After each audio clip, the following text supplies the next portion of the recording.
Hello दोस्तों, Aaradhya race academy के YouTube channel में आप सभी का स्वागत है। दोस्तों, राजस्थान लोक सेवा आयोग द्वारा आयोजित फर्स्ट ग्रेड शिक्षक भर्ती परीक्षा 2024 के नवीनतम पाठ्यक्रम के अनुसार फर्स्ट पेपर के सिलेबस में शैक्षिक प्रबंधन एवं प्रशासन यानी कि स्कूल मैनेजमेंट के जो टॉपिक सिलेबस में दे रखे हैं, उन सभी टॉपिकों के अपन क्रम वाइज अति महत्वपूर्ण प्रश्न है वो पढ़ते हुए चलेंगे। दोस्तों, आज अपने पहला नंबर का टॉपिक है जिसका नाम है शैक्षिक प्रबंधन का अर्थ, कार्य तथा सिद्धांत। इस टॉपिक से संबंधित आज मैं आपको टॉप 40 प्रश्न है वो बताने वाला हूं। इससे आपका पूरा का पूरा टॉपिक भी है वो भी क्लियर हो जाएगा। रोजाना आपको मेरे साथ में चलना है और अगर आप फर्स्ट पेपर में स्कूल मैनेजमेंट के 15 प्रश्न सही करना चाहते हैं तो दोस्तों आपको मेरे साथ चलना होगा। और आराध्या रेस एकेडमी के यूट्यूब चैनल को अगर आपने अभी तक सब्सक्राइब नहीं किया तो सब्सक्राइब जरूर करें, बेल आइकन को दबाएं, वीडियो को लाइक और अपने दोस्तों के पास में शेयर जरूर करें। तो चलिए दोस्तों शुरू करते हैं। शैक्षिक प्रबंधन का अर्थ, कार्य तथा सिद्धांत से संबंधित देखिए पहला प्रश्न।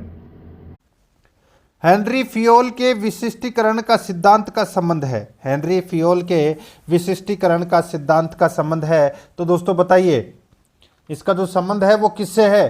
तो इसका राइट आंसर हो जाएगा वो है दोस्तों कार्य विभाजन से। यहां पर बी नंबर का जो ऑप्शन है वो इसका बिल्कुल सही उत्तर हो जाएगा, कार्य विभाजन से। दोस्तों देखिए, जो हेनरी फियोल ने जो सिद्धांत दिए हैं वो 14 सिद्धांत दिए हैं। ठीक है, प्रबंधन के 14 सिद्धांत बनाए हैं, ये बताए हैं किसने? हेनरी फियोल ने। कहाँ के हैं ये? फ्रांस के हैं। ये भी आपको इसमें याद रखना है। और दोस्तों उन 14 सिद्धांतों को दोस्तों प्रशासन के सिद्धांत के नाम से भी जाना जाता है, ये भी याद रखना है। यहाँ पर बी नंबर ऑप्शन बिल्कुल सही। सेकंड नंबर प्रश्न इसमें देखिए, हेनरी फियोल ने शैक्षिक प्रबंधन के कितने सिद्धांतों का प्रतिपादन किया है? अभी बताया मैंने आपको कितने, 14 सिद्धांतों का। तो यहाँ पर अपना इसमें राइट आंसर हो जाएगा सी नंबर का ऑप्शन बिल्कुल सही उत्तर। कार्य विभाजन नंबर 1, अधिकार उत्तरदायित्व, अनुशासन, आदेश की एकता, ये ऐसे करके टोटल 14 बताए हैं। ठीक है, ये याद रखना है। और हेनरी फियोल को आधुनिक प्रबंधन का जन्मदाता भी माना जाता है, यह भी आपको इसमें याद रखना है। ठीक है, आगे देखिए यहाँ पर 3 नंबर का प्रश्न है, शैक्षिक प्रबंधन की विशेषता नहीं है। बताइए शैक्षिक प्रबंधन की विशेषता कौन सी नहीं है? देखिए शैक्षिक प्रबंधन की विशेषताएं मैं आपको बता देता हूं। वैज्ञानिक दृष्टिकोण, कार्य कुशलता में वृद्धि, उपलब्ध साधनों का अधिकतम उपयोग, सहयोग की भावना, उद्देश्य की निश्चितता। ठीक है, तो ये क्या है? कला एवं विज्ञान, ये शैक्षिक प्रबंधन की विशेषता है। अब दोस्तों यहाँ पर देखिए, कला व विज्ञान, विशुद्ध मानवीय क्रिया, सामाजिक, ये तीनों दोस्तों शैक्षिक प्रबंधन की विशेषता है, लेकिन मूर्त प्रक्रिया नहीं है। यहाँ पर ए नंबर का ऑप्शन राइट आंसर हो जाएगा। 4 नंबर का प्रश्न है, शैक्षिक प्रबंधन एक ऐसी प्रक्रिया है जिसका संबंध ऐसी व्यवस्था करने से है जिसमें संपूर्ण शैक्षिक कार्यक्रम सफलतापूर्वक व्यवहारिक रूप से संपन्न हो सके। किसके विचार हैं? शैक्षिक प्रबंधन एक ऐसी प्रक्रिया है जिसका संबंध ऐसी व्यवस्था करने से है जिसमें संपूर्ण शैक्षिक कार्यक्रम सफलतापूर्वक व्यवहारिक रूप से संपन्न हो सके। किसके विचार हैं? दोस्तों ये विचार हैं जे.बी. सीयर्स के विचार हैं दोस्तों ये। यहाँ पर ए नंबर का ऑप्शन राइट आंसर हो जाएगा। 5 नंबर का प्रश्न इसमें देखिए, वर्तमान में राजस्थान के राजकीय विद्यालयों में अल्पसंख्यक भाषाओं के शिक्षण की व्यवस्था है। बताइए वर्तमान में राजस्थान के राजकीय विद्यालयों में अल्पसंख्यक भाषाओं के शिक्षण की व्यवस्था है।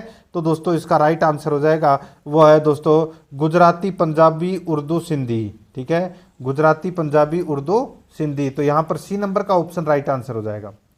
आगे देखिए, शिक्षण के प्रजातांत्रिक स्तर की विशेषता है। शिक्षण के प्रजातांत्रिक स्तर की विशेषता है तो दोस्तों वो कौन सी है? देखिए इनमें से कुछ प्रश्न है वो विभिन्न परीक्षा में पूछे भी गए हैं। ठीक है, आपको उसी चीज का भी ध्यान रखना है। शिक्षण के प्रजातांत्रिक स्तर की विशेषता है तो वो कौन सी है? दोस्तों देखिए, यह बाल केंद्रित शिक्षण होता है, बिल्कुल सही है। यह अवबोध पर आधारित होता है, ये भी बिल्कुल सही है। इसमें व्यक्तिगत विभिन्नता को महत्व दिया जाता है, ये भी बिल्कुल सही है। तो इसका राइट आंसर हो जाएगा उपरोक्त सभी। यहाँ पर डी नंबर का ऑप्शन बिल्कुल सही उत्तर हो जाएगा। 7 नंबर का प्रश्न इसमें देखिए, प्रबंधन का पोस्ट कोर्ब सूत्र निम्नांकित में से किसने दिया था? प्रबंधन का पोस्ट कोर्ब सूत्र निम्नांकित में से किसने दिया था? तो दोस्तों इसका राइट आंसर हो जाएगा, ये दिया था किसने, बताइए दोस्तों। आपको पता होगा लूथर गुलिक और उर्विक ने, ठीक है, लूथर गुलिक, यहाँ पे एक और लगा लेना दोस्तों, यहाँ पे है लूथर गुलिक एवं दोस्तों उर्विक ने, ये दो व्यक्ति थे, ठीक है। इन्होंने दोस्तों पोस्ट कोर्ब सूत्र दिया था। अगर ऑप्शन में उर्विक नहीं आता है और लूथर गुलिक आता है तो दोस्तों आपको याद रखना है, ठीक है, लूथर गुलिक। तो यहाँ पर अपना इसमें राइट आंसर बी नंबर का ऑप्शन राइट आंसर हो जाएगा। और कई बार परीक्षा में ये भी पूछ लिया जाता है, ये जो पोस्ट कोर्ब दे रखा है, ठीक है, इसमें ओ का मतलब क्या है, पी का मतलब क्या है, एस का मतलब क्या है, सी का मतलब क्या है। इन जो ये 8 अक्षर दे रखे हैं ना, इनके अक्षरों के अक्षरों का अर्थ भी पूछा जा सकता है। जैसे कि पी का मतलब होता है प्लानिंग यानी कि नियोजन, ठीक है। ओ का मतलब होता है ऑर्गेनाइजेशन यानी कि संगठन। एस का मतलब होता है दोस्तों इसमें स्टाफिंग यानी कि नियुक्ति करना। डी का मतलब होता है दोस्तों इसमें डायरेक्शन यानी कि निर्देशन। सी का मतलब होता है दोस्तों इसमें कोऑर्डिनेशन, ठीक है, जिसका मतलब होता है समन्वय, ठीक है। आर का मतलब होता है दोस्तों इसमें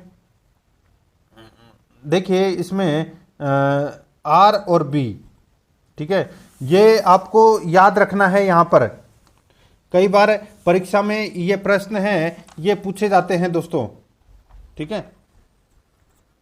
तो ये आपको इसमें याद रखना है कि किसका मतलब क्या होता है। आर का मतलब दोस्तों रिपोर्टिंग होता है, ठीक है, और बी का मतलब होता है बजटिंग यानी कि बजट का निर्माण, ठीक है। तो यहाँ पर अपना राइट आंसर क्या हो जाएगा, वो है दोस्तों बी नंबर का ऑप्शन बिल्कुल सही। आगे देखिए दोस्तों, यहाँ पे 8 नंबर का प्रश्न है, निम्नलिखित में से कौन सा कार्य शैक्षिक प्रबंधन से संबंधित है? तो कौन सा कार्य शैक्षिक प्रबंधन से संबंधित है? तो यहाँ पर इसका राइट आंसर हो जाएगा, वो है दोस्तों कौन सा, देखिए विद्यालय संगठन, गतिविधियों की योजना या नियोजन, प्रणाली, तंत्र नियंत्रण। तो ये सभी क्या है, ये दोस्तों शैक्षिक प्रबंधन से संबंधित कार्य हैं। तो इसका राइट आंसर हो जाएगा, सभी विकल्प सही है, डी नंबर ऑप्शन बिल्कुल सही। 9 नंबर का प्रश्न इसमें देखिए, एक अच्छा प्रबंधक होता है, एक अच्छा प्रबंधक होता है दोस्तों परिस्थिति जन्य, जन्मजात, वैज्ञानिक दृष्टिकोण। तो दोस्तों इसका राइट आंसर हो जाएगा सभी, डी नंबर का जो ऑप्शन है वो इसका बिल्कुल सही उत्तर हो जाएगा सभी। 10 नंबर का प्रश्न इसमें देखिए, लूथर गुलिक के अनुसार आधुनिक संप्रदाय के अनुसार शैक्षिक प्रबंधन के कितने तत्व शामिल हैं? लूथर गुलिक के अनुसार आधुनिक संप्रदाय के अनुसार शैक्षिक प्रबंधन के कितने तत्व शामिल हैं? तो इसका राइट आंसर हो जाएगा दोस्तों, कितने तत्व शामिल हैं? तो इसमें 7 तत्व शामिल हैं। यहाँ पर डी नंबर का जो ऑप्शन है वो इसका बिल्कुल सही उत्तर हो जाएगा, 7 तत्व इसमें क्या है, शामिल हैं। आगे देखिए यहाँ पर 11 नंबर का प्रश्न है, शैक्षिक प्रबंधन का उद्देश्य नहीं है। शैक्षिक प्रबंधन का उद्देश्य कौन सा नहीं है? देखिए संसाधनों का अधिकतम उपयोग, ये उद्देश्य है। मूल्यांकन करना, ये भी दोस्तों उद्देश्य है। संसाधनों में असमन्वय, ये गलत हो जाएगा दोस्तों, ये इसका उद्देश्य नहीं है। छात्रों के व्यक्तिगत विकास पर ध्यान देना, ये भी दोस्तों इसका उद्देश्य है। तो यहाँ पर सी नंबर का ऑप्शन राइट आंसर हो जाएगा। 12 नंबर का प्रश्न इसमें देखिए, सर हेनरी फियोल के अनुसार प्रबंधन है। सर हेनरी फियोल के अनुसार प्रबंधन है, तो इसका राइट आंसर हो जाएगा, वो है दोस्तों बताइए, तो वो है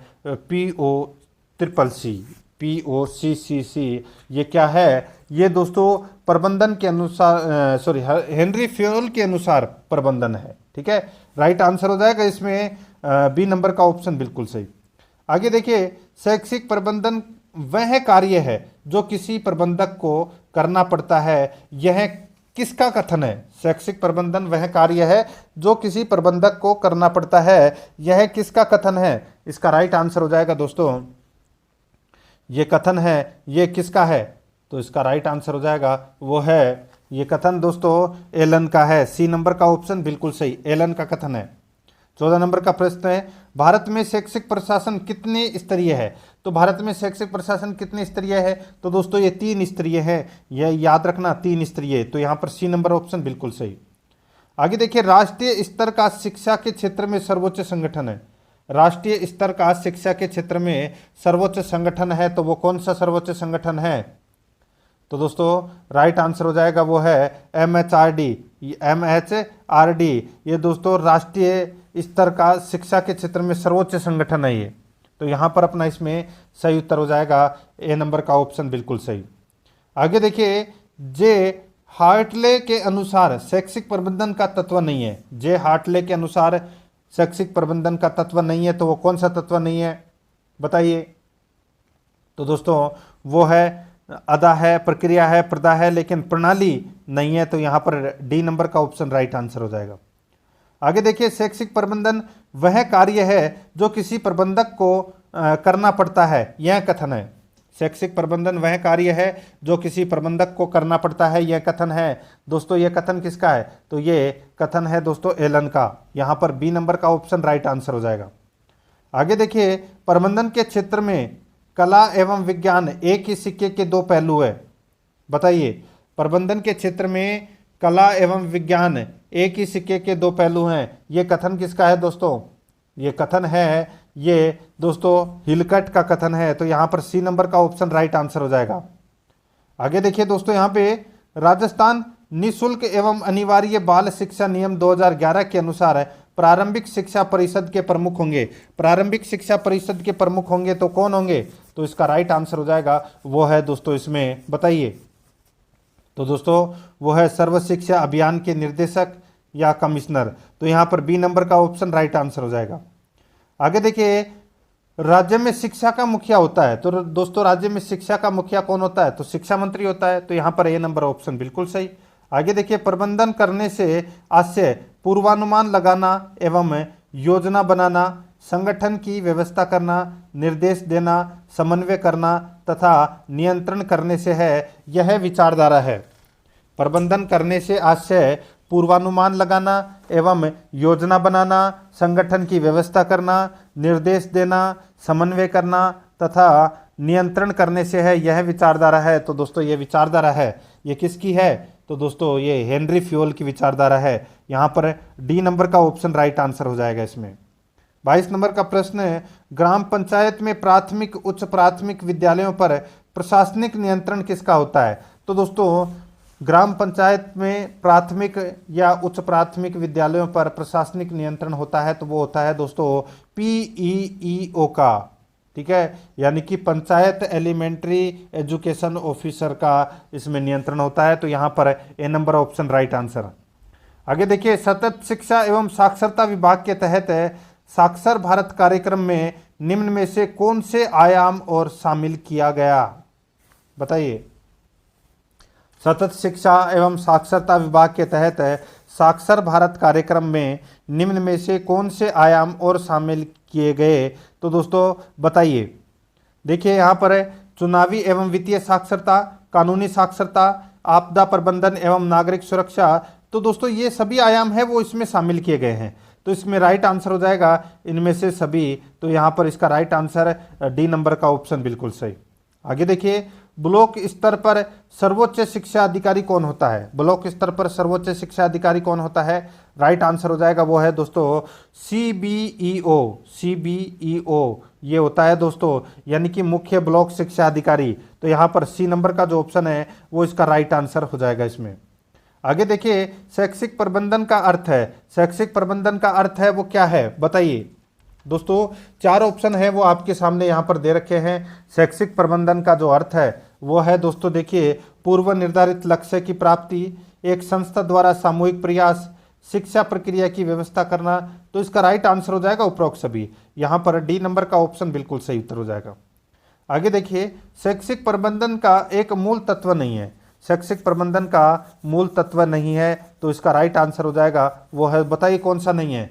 देखिए यहाँ पर निर्णय लेना, मानवीय संबंध, संचार, ये तीनों दोस्तों शैक्षिक प्रबंधन के मूल तत्व हैं, लेकिन भौतिकवाद नहीं है। यहाँ पर डी नंबर का ऑप्शन राइट आंसर। 27 नंबर प्रश्न है, विद्यालय में खेल का मैदान है लेकिन उसमें बालक खेलते दिखाई नहीं देते हैं, उसमें किसका अभाव है? विद्यालय में खेल का मैदान है लेकिन उसमें बालक खेलते दिखाई नहीं देते हैं, उसमें किसका अभाव है? तो दोस्तों उसमें किसका अभाव है? उसमें समन्वय का अभाव है दोस्तों। राइट आंसर इसमें बी नंबर ऑप्शन।